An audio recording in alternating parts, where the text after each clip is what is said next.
Hi guys, this is Jess with Speedway Motors. Like many of you, I've been spending a lot more time at home and in the garage lately, and I wanted to show you what we've been up to. Feel free to share your projects with us through our Facebook page. We'd love to see what you're working on. Alrighty, so in 2011, my dad and I built this garage in the backyard of my house. I had a huge backyard and a tiny one-stall detached garage, and who wants to mow anyway? So a bunch of concrete and a bunch of building, and here we are. So it's been full of my junk, and it's usually big enough. Now that I'm married, we're out of a little bit of a different space issues, but I'm really happy with it, really proud of it.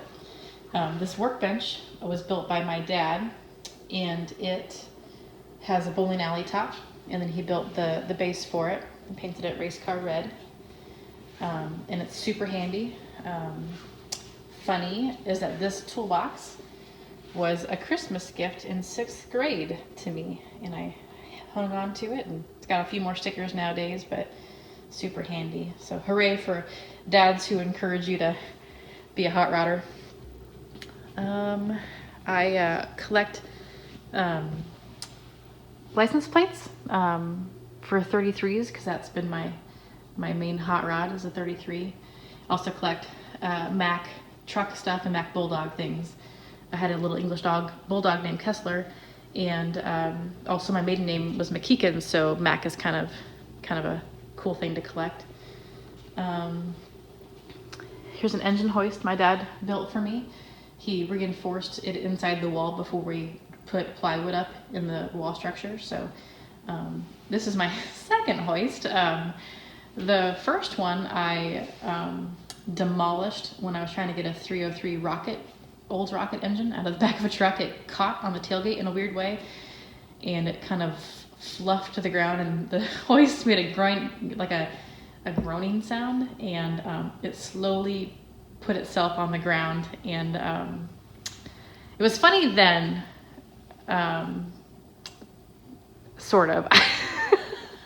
So I don't have it painted yet, but that's coming. This Sinclair, I got the Sinclair sign at a Wahoo swap meet in 2017, and I wanted to get it to work again, so I took it apart and rewired it and put new ballast in it. And that's a tech article on our toolbox if you want to see how we did that. So I'm super proud of it. It works like a charm. It's efficient.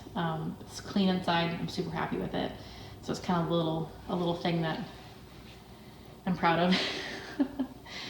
Let's see. Kind of in the painful but worthwhile category is this tearing rack system that I bought from Menards. And it's a heavy-duty, strong system that you buy piece by piece. So it's all different types of heights and widths and depths. And man, was it worthwhile to store all of our junk. There's places for George's hunting and camping gear. Every bag chair I've ever owned is up there. So it was a really good investment of our time and our money. And it just brings some order to our chaos. It doesn't look organized, but I swear it is. It's organized-ish. Most everything is labeled. I kind of know where things are, but it's new to me. It's funny, I got married last June, and I didn't think it would be a big deal to combine our stuff. And I thought the house would be harder, actually, but the house was easy because George's, his domain's a kitchen, and I was allowed to do whatever I wanted to do. And when it came time to combining the garage, though, it was a lot harder. He had his own set of tools, and I had my own set of tools. And all of a sudden, I got super territorial. And I think it's because I don't like change. Change is hard for me. And now my screwdrivers are in a different drawer than they used to be for the last, 8 years. So I had to get over that, I guess. But I hear marriage is about compromise, so I guess we'll work through it, and I'll have to figure out where everything is now, where the hammers went, all that kind of thing. This is right here. This is George. I named him before I met my soulmate George, but he There was a fellow at the Lincoln Swap Meets who always had a Sinclair dinosaur, and ever since I was little, I was like, I'm gonna get one. I'm gonna save up. And so, for a little while, I saved my pennies, and I forget what year it was, 2013 or something like that. I got there early, and I talked to the fella, and he sold me this dinosaur, and it turns out that was the last year he was at that swap meet. He had some health issues afterward and passed away, and the next year his grandson was at the swap meet trying to sell off the rest of his collection. So I was lucky to have gotten my dinosaur from a seller that I had known all of my swap meet days, so that's kind of cool. So he's a little bit homeless right now. I need to figure out a good place to put him. The little tail is a tripping hazard, but I'm fixing to put him in my bedroom, I think. So there are some motorcycles that belong to George. He and his friend Jake have been working on this Kawasaki. It's going to be George's kind of dirt bike, road rally type bike. I'm not quite sure. Bikes aren't my thing, but George really likes it, and he's super happy with it and excited. And then that's his black Harley. Here's George's Model A. He built this these last couple years. It's been on the road since last June. He's put a ton of miles on it, 5,500 miles or so. It's got the small block Chevy from my car in it, and it's got the turbo 350 transmission from my car in it as well. There's probably some upgrades for it in the future, but he just drives the wheels off it right now. He loves the slicks. He loves his American wheels. Everything about this car, he's just in love with it, and he's always tinkering on it. We just put a upgraded fuel tank in it last weekend. He pumped up the shocks in the back, and so the back end's a little bit taller. Man, it drives really, really well. It stops on a dime. It's got an AC. It's from Vintage Air. It's got everything. It's just a really nice running hot rod. And for his first ground up build, it's pretty fabulous, and I'm very proud of him. And we had a lot of help.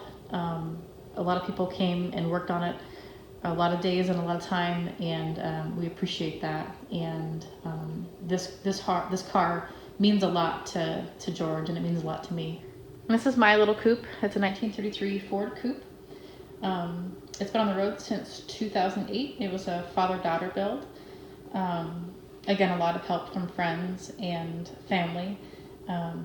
This body had been in my dad's shop attic ever since I was little. The year I was born, he bought this in a 1934 sedan out of a small town in southern Nebraska.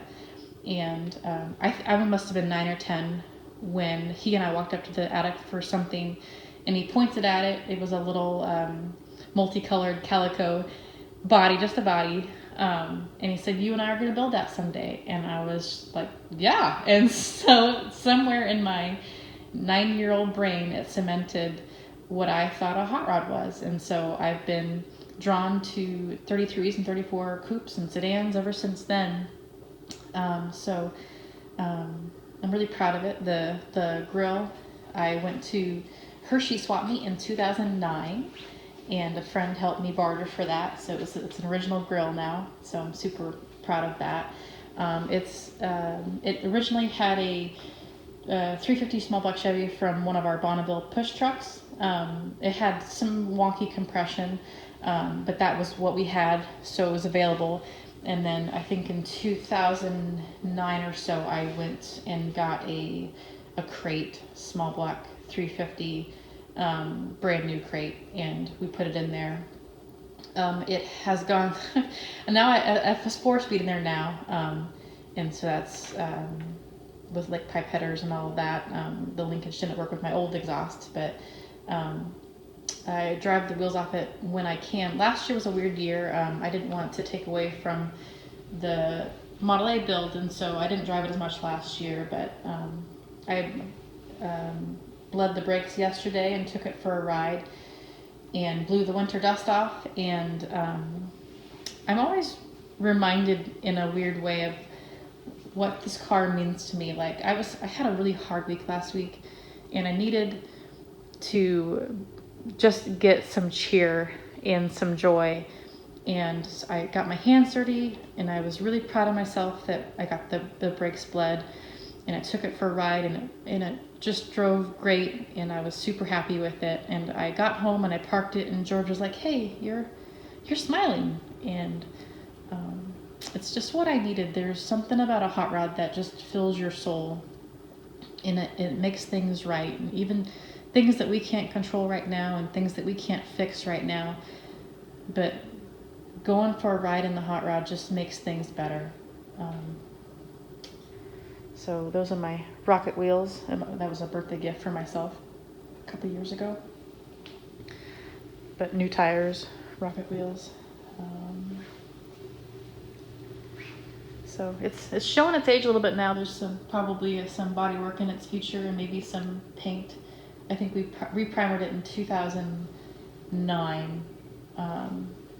So there's probably some work in its future, but now that we have a second hot rod, it will be easier to tear this one apart. But I just don't want it to be a 5-year project, like all things. But hot rods are never done, and that's the joy of having a garage or a hot rod, is just to work on things and kind of a constant making things better and improving and learning and all of that. So that's what it's all about.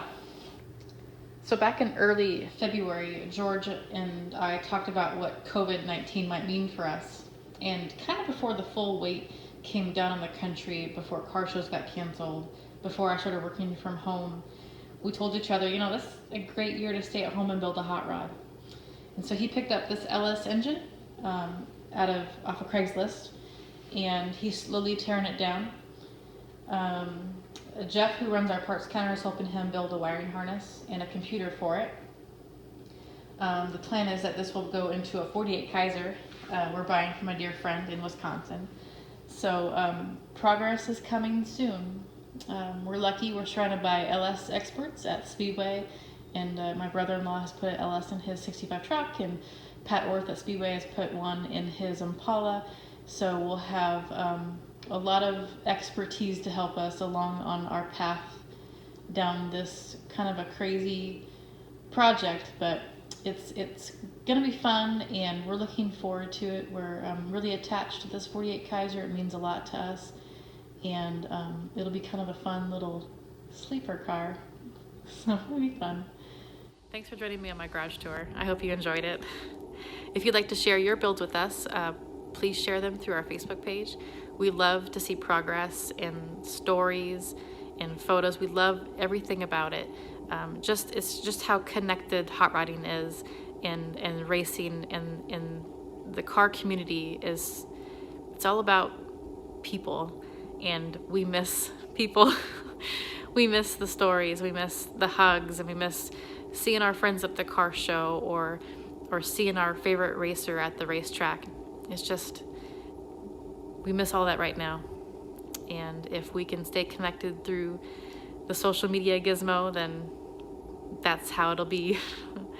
So things are hard right now. You're doing a good job. Just keep doing what you're doing, and we'll get through this together, and we'll see you real soon at a car show or a swap meet or a racetrack, and we'll be together then. So until then, stay safe, stay healthy, take your car for a ride, and say hi to your dog for me. Bye-bye.